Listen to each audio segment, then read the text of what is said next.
Bonjour à tous, voilà, c'est un plaisir de vous retrouver. Je fais cette petite vidéo aujourd'hui pour vous annoncer en fait les visites guidées traditionnelles que nous organisons tout le mois de juillet.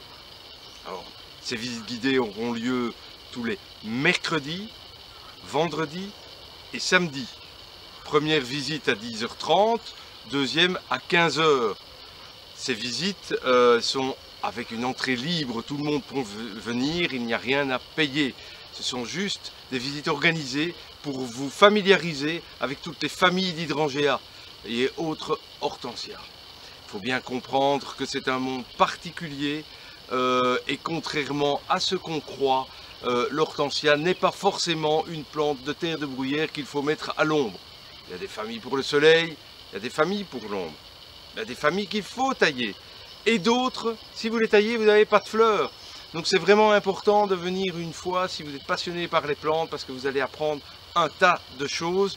D'autant plus que cette année, nous avons vraiment beaucoup de nouvelles variétés tout à fait particulières et certaines qui, malgré qu'ils soient des hydrangeas, ne ressemblent même pas à des hydrangeas. D'accord ? Nous avons également toute une gamme de plantes vivaces.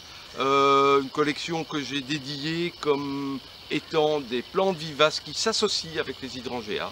Alors bien sûr, il y a des vivaces pour l'ombre, d'autres pour le soleil, pour les hydrangeas de soleil.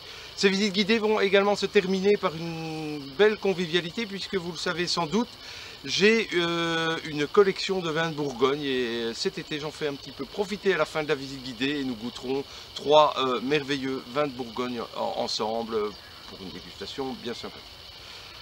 Voilà, si vous avez des amis ou de la famille qui seraient peut-être intéressés par ces visites, n'hésitez pas à venir. C'est vraiment une balade très conviviale et on apprend pas mal de choses. Je vais mettre dans seconde vidéo, juste après, une petite présentation d'hortensias un petit peu particuliers qui seront présentes durant tout le mois de juillet. En fleurs, à la pépinière. Voilà, je vous souhaite un excellent été. Au revoir. Voilà, vous découvrez ici l'hydrangea Macrophylla Peppermint, un contraste très soft, vraiment une nouveauté intéressante.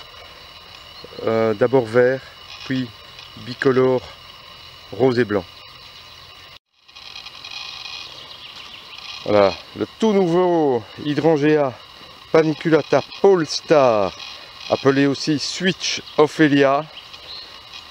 Un des paniculata les plus nains et les plus remarquables qui soient. Hydrangea Serrata Santiago, un de mes serrata favoris. L'hydrangea arborescent Ruby Annabelle, à l'heure actuelle le plus rouge dans les hydrangeas arborescents.